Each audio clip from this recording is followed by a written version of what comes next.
So, like I said, we were up at training camp. Obviously, we get Jake Trotter's notes every day, but we got to watch him with our own eyes on Saturday for the first day that fans were allowed. So we wanted to touch on some training camp news. First thing I wanted to mention, tough news for Isaiah Weston. We actually put out a video about him because he was Josh's sleeper for the season. Yeah. Suffers an ACL injury. I don't think he tore his ACL, but something he still requires surgery. Talk about maybe a ruptured ACL. Something weird. I know you can, like, actually tear the tendon or it can, like, come away from the bone. So I don't know what he did. But either way, he's out for the year. Yeah. Which really, it sucks for him because, well, one, like, I think this was a good opportunity for him, especially with some of the other injuries in training camp, for an undrafted guy to make a team. They're already facing an uphill battle. He wasn't a guy that the Browns brought in late in camp. They signed him undrafted right after the draft. They wanted him on the team. Yeah. And we saw him up there, running some routes in the team drills. I mean, he was a big guy, big looking dude, quick. He's fast. Obviously, we knew he tested outrageously well at the combine. What sucks is so we had to watch they did a lot of drills in front of us, but then all the team stuff was on the far field.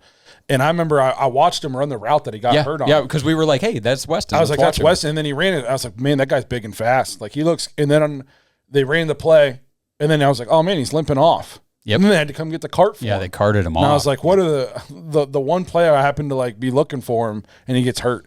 So that's a tough break for him because, like I said, he now not only fighting an uphill battle coming back from injury, he's probably fighting an uphill battle to make a team somewhere. Undrafted free agents, they don't get a ton of chances. And he's already been released, and he's going to sit for a year. The ACL injuries are always, give teams pause, and then like you said, when you're an undrafted guy, and so tough break for him. In happier news, though, 6th-round draft pick out of Oklahoma, Michael Woods, has been a standout at camp. Yep. I know when we were up there, just when they were coming out to stretch and get warmed up, we were like, man, he's huge. He's a big kid. We were like, this is a big-bodied receiver. And then we're watching the team and stood out multiple times. Underthrown ball, just comes back, takes it for a touchdown. Yeah. He looks big, strong, athletic, fast.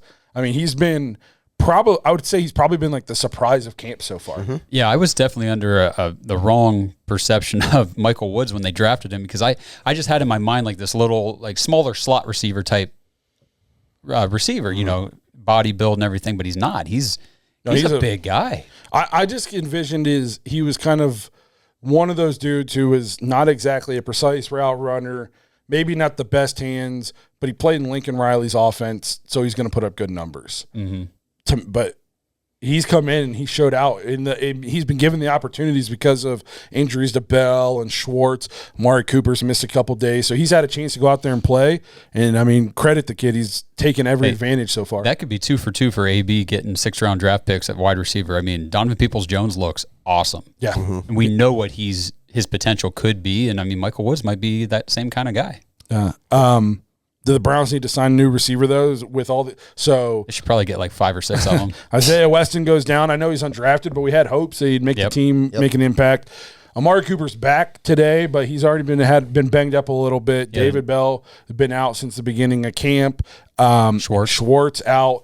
I mean, we were already really thin at wide receiver, and a lot of these guys have been banged up already. Come the season, I mean, Amari Cooper gets hurt. I mean, I know we got high hopes for DPJ, but it'll be DPJ and a bunch of who's. Yeah. You know what I mean? Like that I think Will Fuller's still out there. I'm just so apprehensive about Will Fuller because if our wide receiver room's already getting hurt, I mean, what's going to be adding a guy who's hurt 95% of the time anyway? Yeah, he's always got hamstrings or something going on. So I saw DeShaun Jackson. Tell me, would you guys take a flyer on Odell?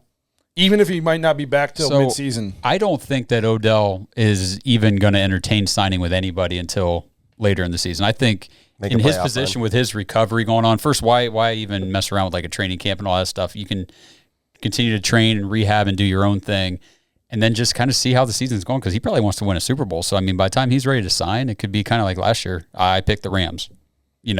I pick whatever team looks like they need me and I could help them win a Super Bowl. Hopefully that's us. We'll see. To answer your question, yeah, I would take him. But I'm a fan of the guy. Like I really like Odell. I always have. So if he comes back and looks like he's healthy enough second half of the season to play well for somebody, then yeah, I want him. What do you guys think is a bigger need? Do the Browns need to pick up another receiver or another tight end? That's a tough question. I think he's tight ends, for the record, did a drill right in front of us, and I knew 2 of them. Same. Yeah. You know what I mean? Right. There's a whole bunch of guys I'd never heard of before standing right in front of me. I don't know. Just I keep looking at what the team's doing or not doing, and what they're not doing is bringing in any other tight end. So I feel like there must be some of those guys that they're comfortable with as depth pieces. I don't know that for sure, but that's kind of what their actions tell me, because they are bringing in more receivers now as these guys go down, because they know that they need help there. So I know we've signed a couple of receivers, but when I say should we sign another receiver, I mean like a legit receiver. Like a legit established NFL receiver, not somebody from Southwest Dakota State that I've never heard of. How about, let me just throw names at you, and then we can quick hit these. And if anybody is exciting, you can say, hey. So you hit on Odell. Antonio Brown, we're all out on that, right? Negative, yes. Cool. No. Okay, Josh, you out on that? Yeah, I'm way out on that. What do you guys feel about Emmanuel Sanders? Does he got anything left in the tank? That's fair. The thing is, he looked pretty good last year, the early part of the season with the Bills. Mm-hmm. Now, he could be the kind of guy that we bring in to kind of play a first half of the season type role, and then maybe we look at an OBJ later on. It can't hurt to bring them in and see what some of these people have. Keep going. You're getting how about another Buffalo Bill, former Cole Beasley? So I actually really like Cole Beasley. I would take Cole Beasley. But my only problem with that is he's a slot receiver. Basically, essentially a slot receiver. You're not going to get him out wide. We got David Bell. We got Demetric Felton. Is there a place for – I don't know if that's the kind of receiver we need. I guess that's my point. Mm-hmm. And then the fifth one is Will Fuller. I don't know if you want me to go any farther down that list, but I'm not really – I mean, there's T.Y. Hilton. I'm not interested in T.Y. Hilton. What about like an Adam Humphries? He's on there. I mean, obviously he's a depth piece, but yeah. What about DeShaun Jackson? I don't know, man. Like, is he still fast? I'm sure he's still very fast. But can he play more than one game? Yep. Because I feel like it's always that one game, the first game of the season, puts up big numbers, and he's out. I mean, I guess if you get him cheap, to me, that's kind of what we need, is a stretch the field kind of guy. I mean, of all those dudes that you just read, DeShaun's the one that piques my interest the most. Will Fuller, I think, talent-wise, is easily the best one. It's just, will he stay on the field at all? So I'd probably say Will Fuller, and I saw that the Browns' interest in him has gone up in the last few days. I would think so, yeah. So I guess we'll see.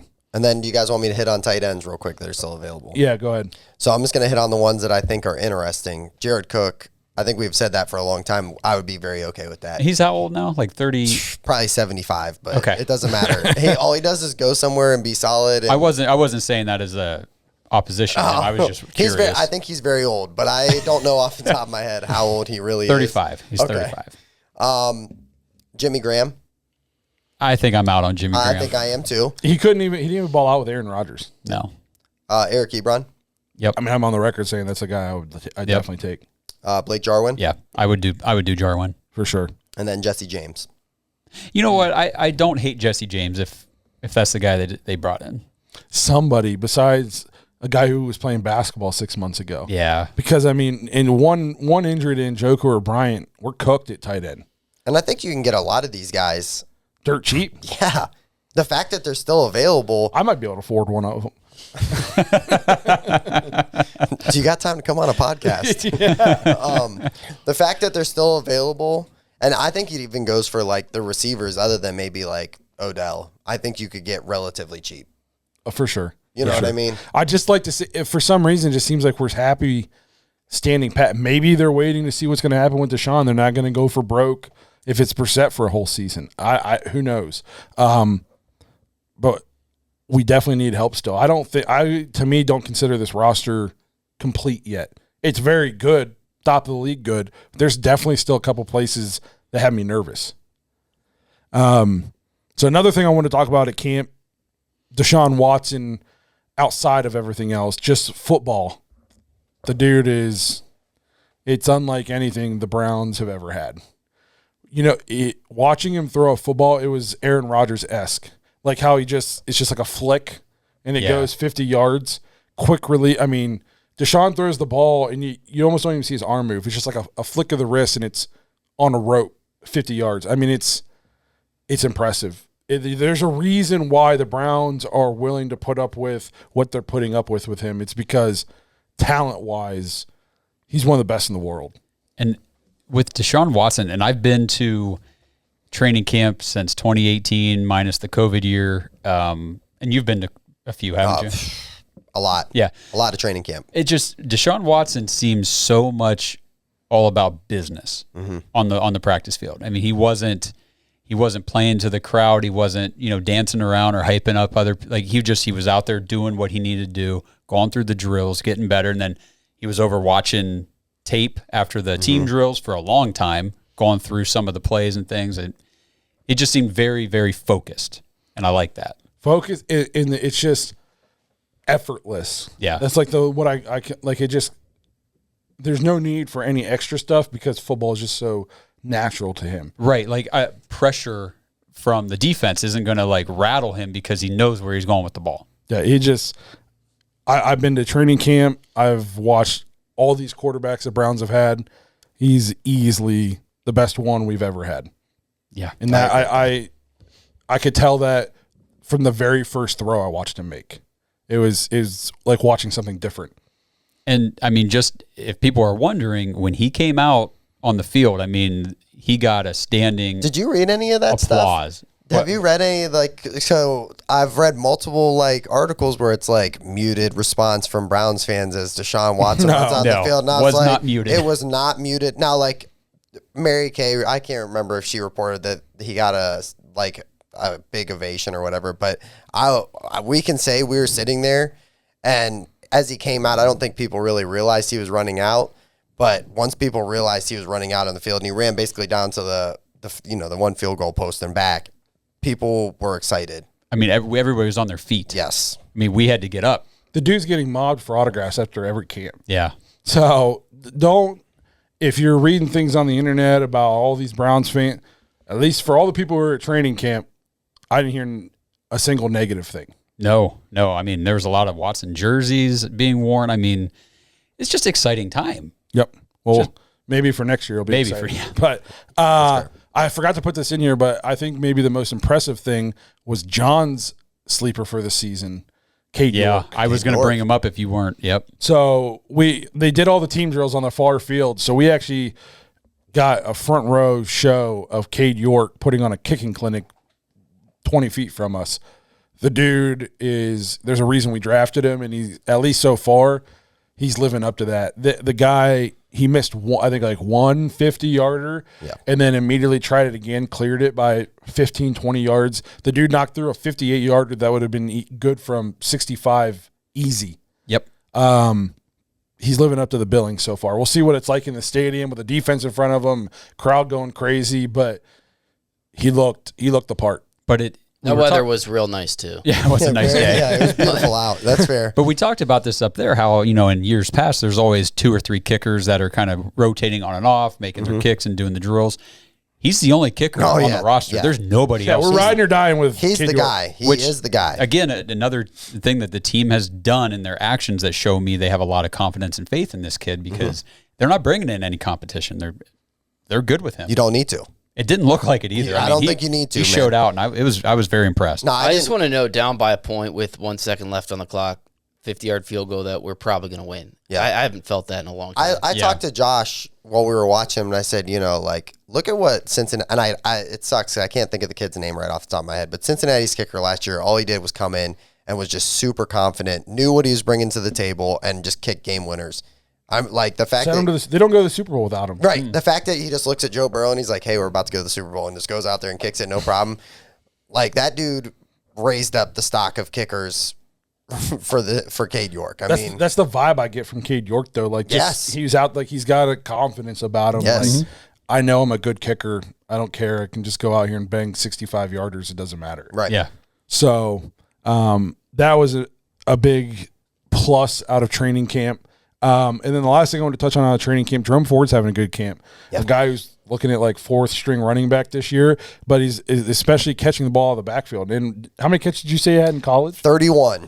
They said he was not utilized as a pass catching option out of the backfield, and we watched him for 20 minutes. He was literally same where Cade York was. They came out and started working right in front of us and couldn't tell. No, he looks good catching the ball. He's thick. Yeah, he's a good size running back. Yes, absolutely. He's good size running back. He look quick, athletic, catch the ball in the backfield. So that's good to see. What about anything you want to touch on out of camp, John, or we hit it all? Yeah, I was going to comment on Cade York and Michael Woods. So okay, cool. But yeah, so training camp, outside the outside problems, training camp seems to be going well for the Browns. Last thing I want to do is just another quick shout out to a guy, D'Anthony Bell. We were trying to watch him, but the defense was on the far field though. But he was out there getting reps during the team drills. We saw him out there, and I was reading a thing that said he's actually been impressing in camp. Good. So maybe he makes the team. Maybe he's got a shot. It'll be fun to watch him in the preseason. I did see that they were going to take they were leaning to take extra safeties on the roster. Okay. Now, I mean, they did bring Moffitt back. Mm-hmm. So, I was like, oh, man, that kind of sucks. But, I'm rooting for the guy. Man, I hope he makes the team. I do too. Awesome. Absolutely. Yep. That'd be pretty awesome if he makes the team. Yes. Email us back, bro. But no, it'd be awesome. If you guys didn't get to watch that episode where we interviewed D'Anthony Bell, go back and watch it. He was awesome kid, super down to earth. Yep.